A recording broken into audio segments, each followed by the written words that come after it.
Jennie is going her own way. As one of the most beloved K-pop idols, she's always thinking about what her fans want from her. Welcome to my channel. If you're new here, please don't forget to subscribe and hit the notifications bell so you don't miss out on any of our upcoming gists. But what does she want for herself? Every product on this page was chosen by a Harper's BAZAAR editor.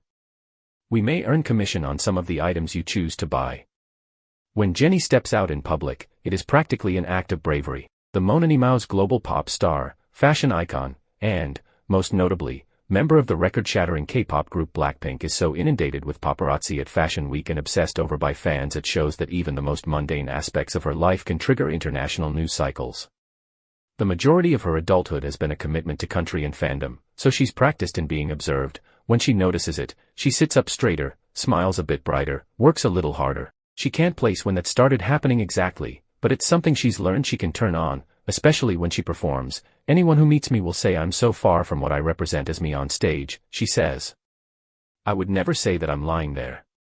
It's a part of me, a switch inside of me that I can just click. When we meet on a summer night in Hollywood, she's just come off 2 straight weeks in the studio, working on her forthcoming debut solo album. She's been poring over lyrics to make sure her semantics are narratively sound and cutting vocals from morning to night. It's currently past dinner time, and she's lounging in a cropped black t-shirt and joggers in an empty office next to the photo studio where she's just finished a shoot. A little nylon Jacquemus bag with a stuffed teddy bear charm sits on her chair beside her. She's been on set all day, and if she's tired, she hides it well. She is warm and friendly. When she laughs, she throws her head back and clutches her hands together like a child who's just encountered her first puppy. It's easy to see why there are TikToks devoted entirely to her wide-eyed facial expressions, including the specific way she pouts. Jennie weighs the possibility of going out before tomorrow's flight back to Seoul. I never get to see my friends because I'm constantly either tired or working, so when I have some time off, being the 28-year-old Jennie is the best thing I could ask for, she tells me. Earlier in the week, photographs of a night out with influencers Simi and Hayes Kadra and Blackpink singer Rose tore through fan accounts and Korean media. She decides she wants to take it easy and order in, maybe pour herself a glass of wine and watch some TV. Right now, I'm really into Game of Thrones. When I get home at 11 p.m. I'll wash up, get in bed, and watch 2 episodes. It's the most relaxing thing for me. It's impossible to understand Jennie without understanding K-pop, the $10 billion a year industry so vital to South Korea's national identity that the government has funded the development and global marketing of the industry for decades. K-pop idols, as stars like Jennie are called, first rose to prominence in the 1990s with Hallyu, or the Korean Wave, a phenomenon reflective of the government's promotion of Korean culture abroad. Remember when you first saw Gangnam Style and BTS infiltrate the American pop consciousness in the 2010s? That was Hallyu 2.0. Now the K-pop idol complex is so lucrative that American labels are studying its A&R strategies.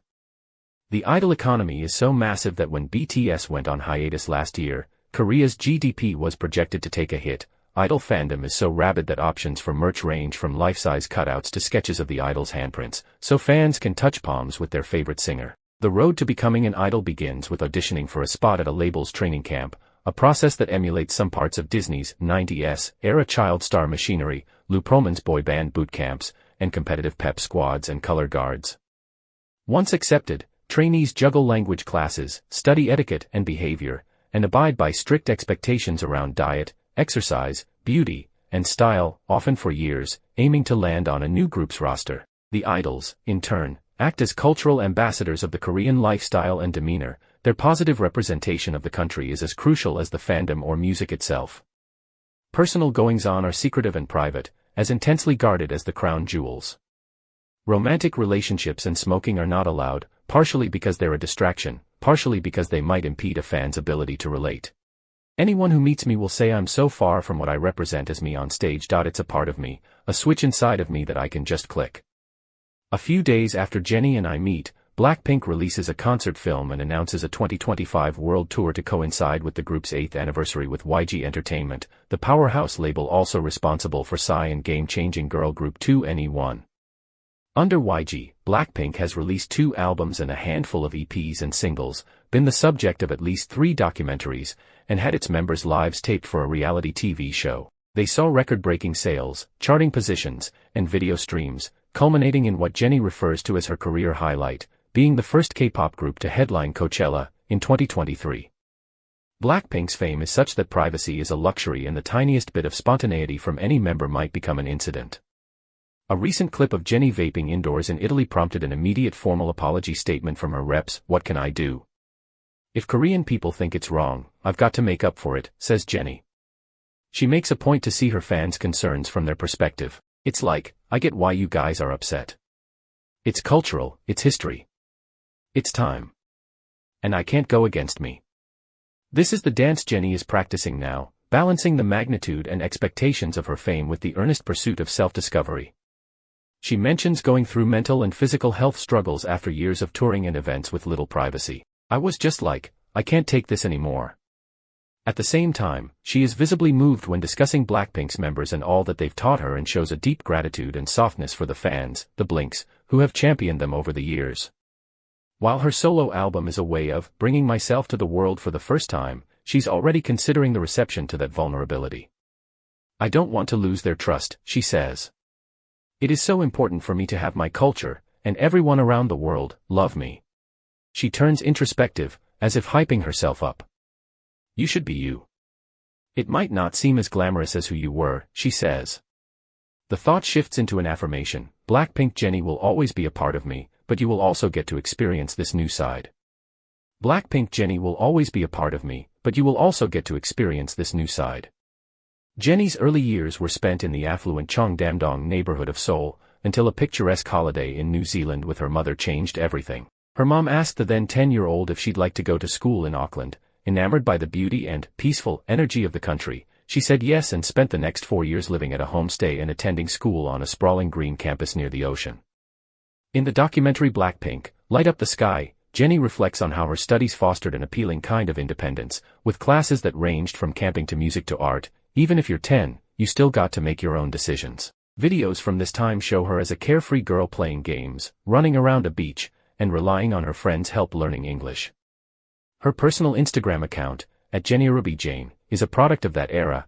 At 11, she came up with Ruby Jane as a way to expand her birth name, Jennie Kim, to include a middle name, like her classmates had. To this day, some close friends know her more familiarly as Ruby Jane. When she was 14, Jennie told her mom she wanted to become a singer. Shortly after, she auditioned for YG with Rihanna's Take a Bow and was accepted into its training camp in Seoul. Early tapes from her training, including a stripped-down version of Whale's Lotus Flower Bomb and The Weeknd's The Hills, can still be watched on YouTube. 6 years of training later, when the final foursome of Jennie, Lisa, Jisoo, and Rose finally came together as Blackpink, Jennie was primed to be an anchor for the group. Entering the world of Blackpink is like going on a pink-flavored acid trip. The aesthetics are maximalist, like a techno-futurist's imagination of a Lisa Frank coloring book come to life. Videos are fantastical and shot with the same pulsating rhythm as the music's nostalgia-tinged bass. The group was named after the duality of a woman's sweetness and darkness. In function, it's like a PG antidote to a bad girls' club. Listen to Blackpink's most popular songs and you'll learn its members' venom is pink, their love needs to be shut down, and their catchiest hook, "Look at you, now look at me," displays a kind of taunt they're far too tactful to wield in person.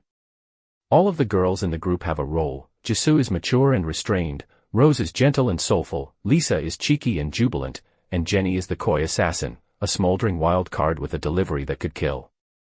If you canned them into Spice Girls cosplay, Jennie would be Posh Spice on the streets and Mel B in the beats. The group's hit-making producer Teddy Park once also dubbed her the perfectionist. Their world is magnetic to the West's biggest stars too. In recent years, they've released collaborations with Lady Gaga, Selena Gomez, Cardi B, and Dua Lipa, among others.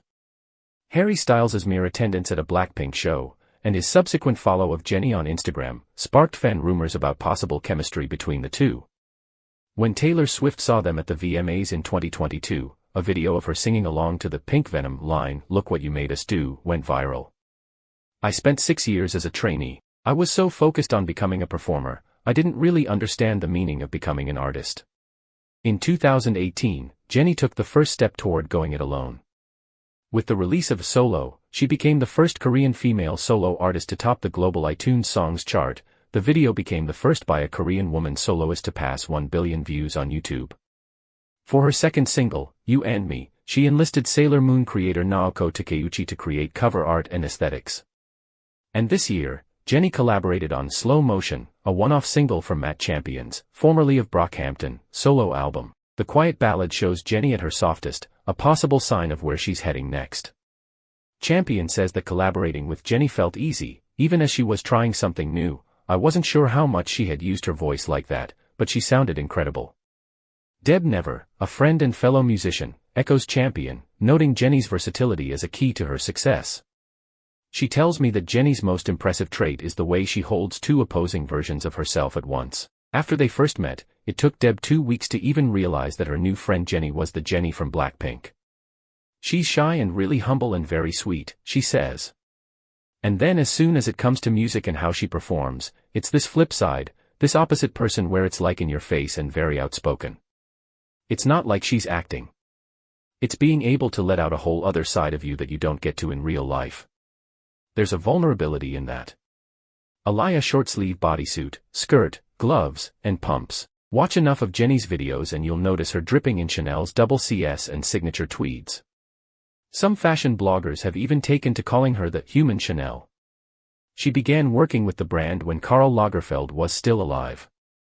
Just the fact that I got to talk to him, to have him see me wearing what he made, all of that was enough, she says reverently, describing the time the two met. I am still very honored. Jennie credits her mom as a key to fostering her self-described, classic sense of style. She was Carrie from Sex and the City for me, she says with admiration, describing her flawless ability to change outfits and day-to-day roles. Jennie raids her closet, the source of many of the 80s and 90s vintage tees she wears to this day, and calls on her during fashion emergencies, when I'm at the airport. I call my mom. Mom, I need a knee-length black coat. If it's Burberry, I'll like it, but if not, that's cool. She'll bring me a perfect outfit from when she wore it like 30 years ago. Now a mainstay of the fashion industry, Jennie is a fixture at Paris Fashion Week and has starred in campaigns for Chanel, Adidas, and Calvin Klein. She was plastered across the latter's iconic billboard overlooking New York's Soho. In June, she walked in the Jacquemus La Casa cruise show in Capri for designer Simon Port Jacquemus, who is a friend. When I ask if she'd do it again, she considers the possibility. I know the hard work that goes into it, so I would never do it for fun. Once was definitely enough, she says, laughing. Another first came when Jennie took on the role of Diane in Sam Levinson's over-the-top HBO melodrama The Idol. The show chronicles the seedy underbelly and dispiriting power dynamics of thirsty music execs and an abusive, megalomaniac producer who lords over a group of aspiring musicians. Her character, a dancer, singer, and friend to Lily Rose Depp's Jocelyn, is as dedicated to making it big as the rest of the cohort. I related to Diane a lot. Like, a lot, she tells me. Wanting to become a super pop star is something I could easily just tune myself into. We talk about her friendship with Depp and how the subversive idea of the show appealed to her, having the idea of this evil person coming in and trying to manipulate. I've been in that world my whole life. There's all these different levels, volumes of energy that I have, but I only learned how to turn it up to the max. Jennie and I have been chatting for a while, and she's folded one leg under her, cozying up to the arm of her chair. We return to what it's like regulating her always-on public persona and introverted personal self. It's always been a question mark for me too. What's wrong with me, she says, gently smiling. Being in the studio, touching every part of the new album, from production to design, has helped her process what inspires and motivates her now. I spent 6 years as a trainee, and throughout that process, I was so focused on becoming a performer, I didn't really understand the meaning of becoming an artist. Performing, she says, was so powerfully reflexive that it was all systems go, at full speed, every time. Now she's learning to listen to herself. If I'm doing hardcore choreography, I know that I'm not capable of doing that while I'm blasting sync, doing it live, looking perfect. There's all these different levels, volumes of energy that I have, but I only learned how to turn it up to the max. You're modulating, I suggest. She nods. For the first time, I'm learning, oh, this should go down a little. It's almost like I'm doing it backwards. The process of making the album has been therapeutic, a way for Jennie to work it all out. She has a voracious work ethic, but she tells me she is making sure to take care of herself by scheduling wellness, or, as she calls it, self-love. I love me a sound bath. I'm in the sauna all the time, in an ice plunge, getting a massage. I love taking care of my body, she says with the giddiness of someone who has more than earned it. Over the course of our conversation, Jennie is hesitant to share too much about how the project has been developing, but she's proud that it will be made on her own terms and released on OA, the label she started in 2023. She's focused on recording primarily in English and hints that it will include a range of genres. While she won't reveal if her old friend Teddy Park will be involved, she still turns to him as a sounding board. If there is anyone in the world that I ask for any music advice, it would be Teddy. She hopes to inspire other young women, with one key message of the album being to understand and stick up for who you are. This reminds me of when we talked about the pressures of walking between two worlds, reconciling Jennie's deep loyalty and love for her Korean culture with her aspiration to be more forthcoming about who she really is. She had sighed, seemingly with the weight of responsibility, and was the most openly emotional I had seen her.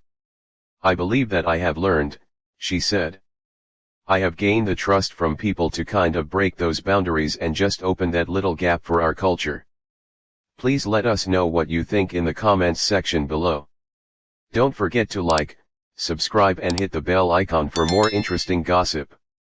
Until next time, enjoy your stay.